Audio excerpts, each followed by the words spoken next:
The champion is back. Ilia Topuria ပြန်လာပြီဆိုတာအားလုံးလည်းသိပြီးသားဖြစ်မှာပါအမှန်တိုင်းပြောရင်မကြသေးတဲ့ချိန်တုန်းက Topuria တယောက်ဟာပွဲပင်ပက်ပြဿနာတွေအိမ်တောင်ရေးကိစ္စတွေတရားရေးဆိုင်ရာအကြောင်းအရာတွေကြောင့်တော်တော်လေးဖိအားများတဲ့အခြေအနေမှာရှိနေခဲ့ပါတယ်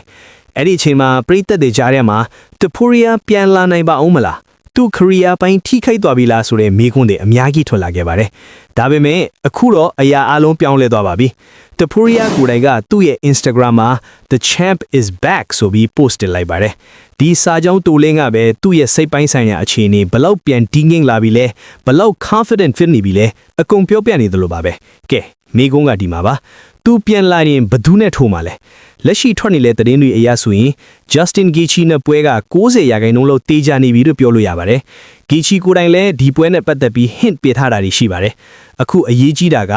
Justin Gaethje ဟာပြီးခဲ့တဲ့ပွဲမှာ Paddy Pimblett ကိုအနိုင်ယူပြီး Interim Lightweight Championship ကိုသိမ်းထားတဲ့သူပါ။တစ်ဖက်မှာတော့ Ilia Topuria က Undisputed Lightweight Champion ဖြစ်နေပါတယ်။ဒါကြောင့်ဒီပွဲက Belt Unification Fight ခါဘန်နှစ်ခုပေါင်းစည်းမဲ့အကြီးစားပွဲကြီးဖြစ်လာနိုင်ပါတယ်။ဒါပေမဲ့ဒီပွဲကတာမန် Championship Fight တပွဲမဟုတ်ပါဘူး။ဘာလို့လဲဆိုတော့လက်ရှိ rumor အကြီးဆုံးတစ်ခုက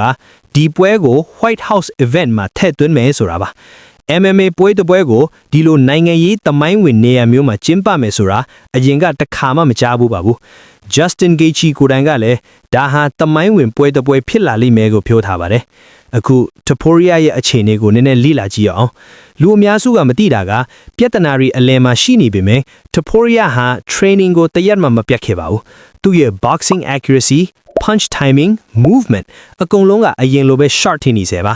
ဒါကိုကြည့်ရင်သူ့ရဲ့ the champ is back ဆိုတဲ့စကားကစင်ကလုံးအလွတ်မဟုတ်ဘူးဆိုတာသိနိုင်ပါတယ်ပွဲကို technical ဘိုင်းနဲ့ကြည့်မယ်ဆိုရင် Topuria က clean boxing low mistake rate fight IQ mid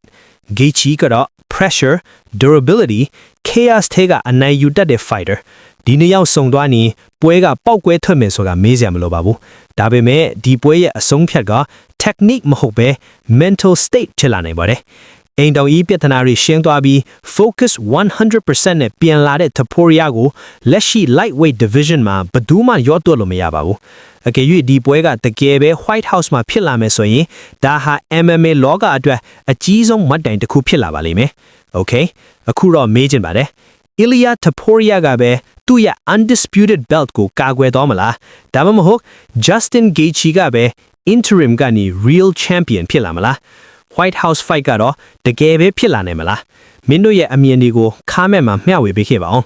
ဒီနေ့အတွက်တော့ကျွန်တော်ရဲ့ MMA analysis လေးဒီလောက်ပါပဲနောက်ထပ်ပူပူနွေးနွေး MMA သတင်းတွေနဲ့အတူမကြခင်ပြန်လာခဲ့ပါမယ်အားလုံးပဲကျေးဇူးတင်ပါတယ်ဗျာနောက်မှပြန်တွေ့ကြမယ် peace out